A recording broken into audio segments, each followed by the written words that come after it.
No, bro, then you have to have a spokesman. You have to have some sort of comms to constantly be pushing that, Mark. 50 Cent's Diddy documentary dropped on December 2nd, 2025, and almost immediately, it started causing tension across the industry.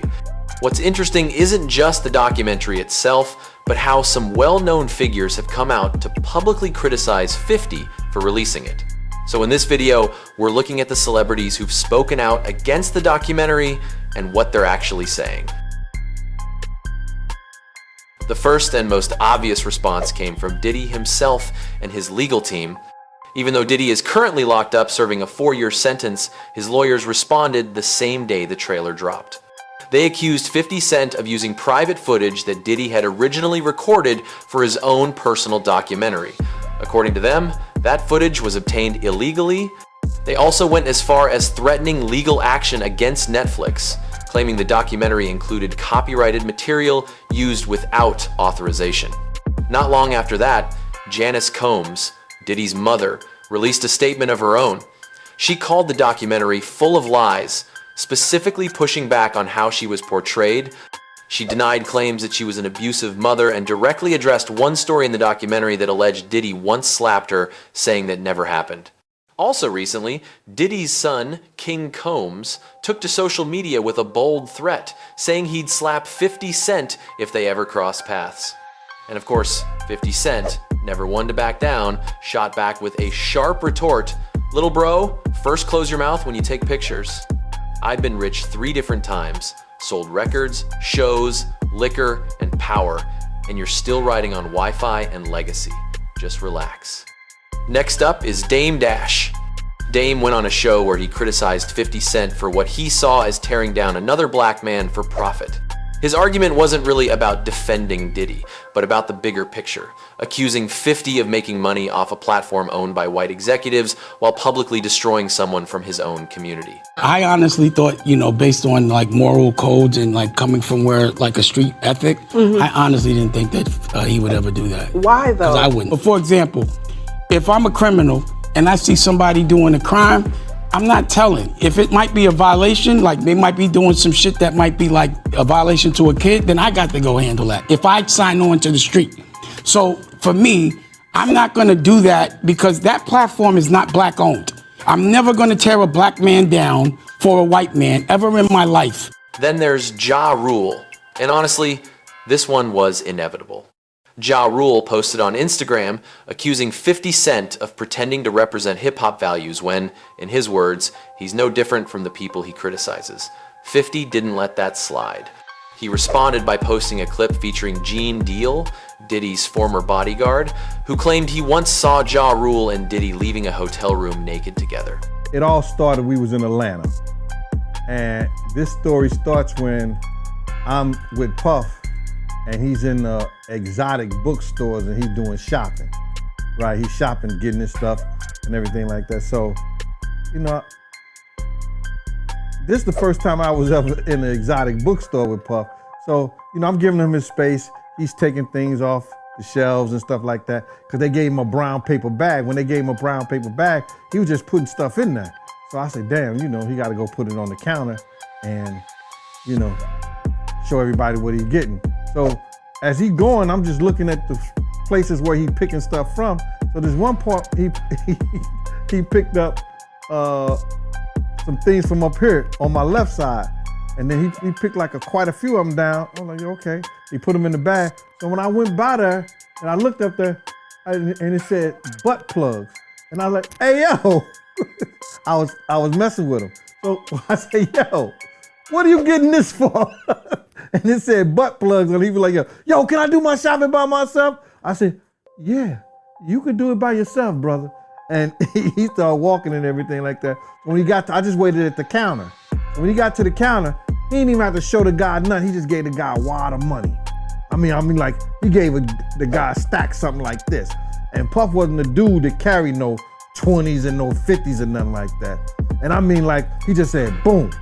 And we walked out the store. So we had to leave Atlanta and go to North Carolina for a show. You understand? And it was him, this rapper, Sarah, and this other girl. We all got on a G5 jet, and we flew to G4 jet, and we flew to North Carolina because they was doing the show. You know what I'm saying? So they were gonna do the show the next day. So Puff had the presidential suite, and him, the rapper, Sarah, and this other girl, young girl, they was in the room. Now you hear all this stuff going on and everything like that. I was like, yo, oh, okay. So I heard a bell ring. When the bell ring, I go to the door. I said, what's up? He said, my cousin up here in the room, I want to check him. You know, see, is he all right? I said, who your cousin? He said, Ja Rule. I said, he good. He said, yeah, but I want to check on him. I said, he in the room, man, they don't want to be bothered. He said, well, I'm gonna go check on my cousin. I said, bro, you ain't getting in that room. He was like, yo, I'm getting in that room. I said, bro, trust me. Jesus Christ after gonna come down here and take the air out of my body for you to get in that room. Believe what I'm saying. Yo, I'm going in that room. So he tried to do the bum rush, go in the room. I grabbed him, threw him up against the piano. You know, it was a little, you know how you throwing somebody around the room, threw him up against the piano, and then Puff ran out. He was grabbing the towel. Ja ran out. He was grabbing the towel. Ja Rule ran out. He was grabbing the towel. And then Ja was like, Puff was like, yo, well, Jay, what's up? I said, yo, dude tried to get in the room, man. He said he Ja cousin. And I told him he couldn't go in the room. And he was like, I was like, yeah, Jay, that's my cousin. He said, but you ain't want to go up in there because there was a lot of freaking going on. That's exactly what he said.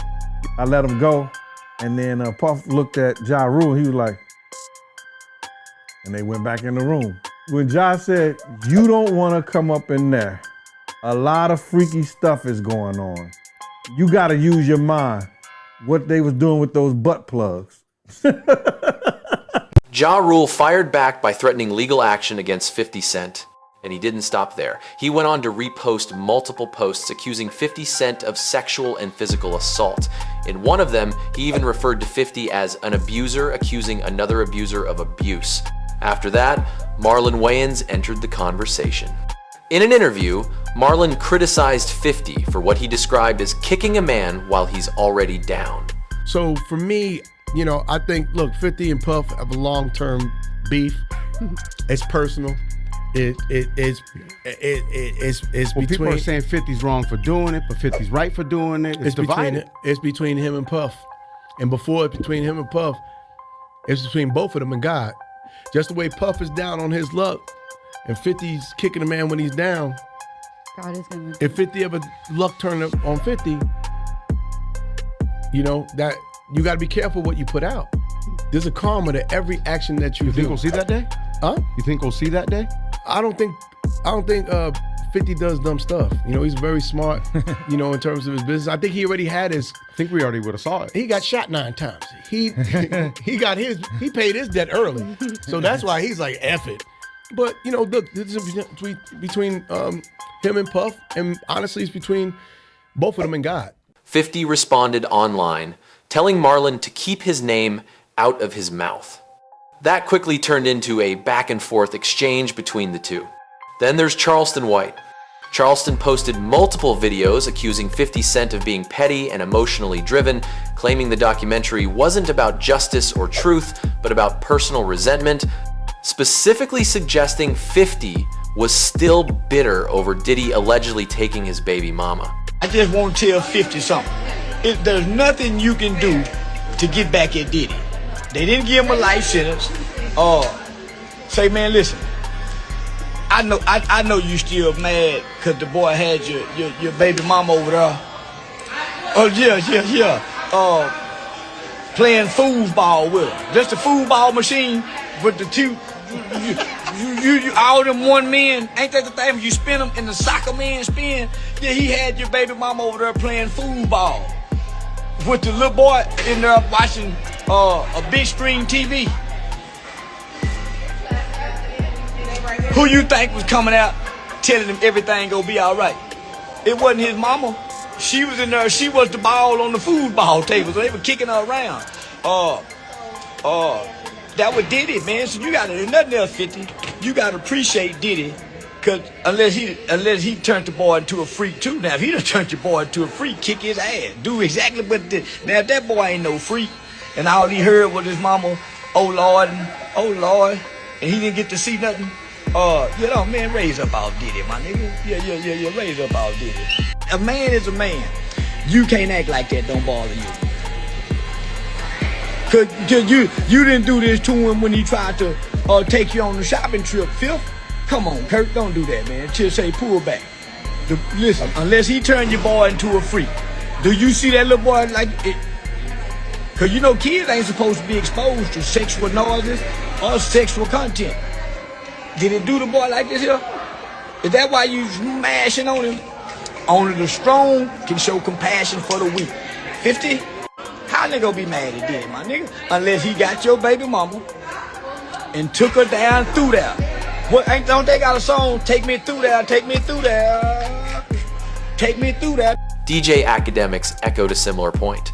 Akademiks suggested that 50's motivation had less to do with exposing anything and more to do with personal hurt, again pointing to the baby mama situation as the real reason behind the documentary. I'm trying to figure out if 50's hurt or is this revenge. If it's never abundantly clear to y'all that 50 is, bothered that Diddy, has a pattern of he'll fuck the chick that used to fuck with his enemy, and clearly that's what Daphne Joy is. He brings it up, but he doesn't want to use himself as an example, right? He says it's clear that he'll sleep with a chick that's been with someone else. Like, isn't that all women, right? Like, you sleep with a woman that's been with no. He just doesn't want to use the most obvious example. So he says, yeah, he slept with a woman, or he's having a baby with a woman that slept with Tupac. Nah, we don't know about that. Let's talk about him sleeping with Daphne Joy. Him sleeping with the woman that had a baby with you. Him particularly, he won't tell us like where he was really offended. Clearly, we could easily point to nigga fucking baby moms, your son probably looking up to him. Yes, big thing, right? Like, we get it. But there's much more things to that, right? But him mentioning like, why do you care if he files bankruptcy? 50 says that deliberately. And this is my assumption that you remember when 50 had that song Forbes 1, 2, 3, and it was him, Jay-Z, and Diddy on the same song. It was the I Get Money remix, right? I think niggas at a point, maybe Diddy probably at a point when 50 did file bankruptcy. By the way, this is 17 years ago. Wow, that's a long time ago. After 50 filed for bankruptcy, I think they looked at him like, this broke ass nigga, he not in our realm no more. It's just 50 versus Diddy. And by the way, if we watch Forbes, they should put out a Cash Kings list. It was always Diddy and Jay, 1 and 2, and 50 dropped out that list, especially when he filed bankruptcy. I'm pretty sure there was some shit talking there, like, yeah, man, you don't got like that no more, Playboy.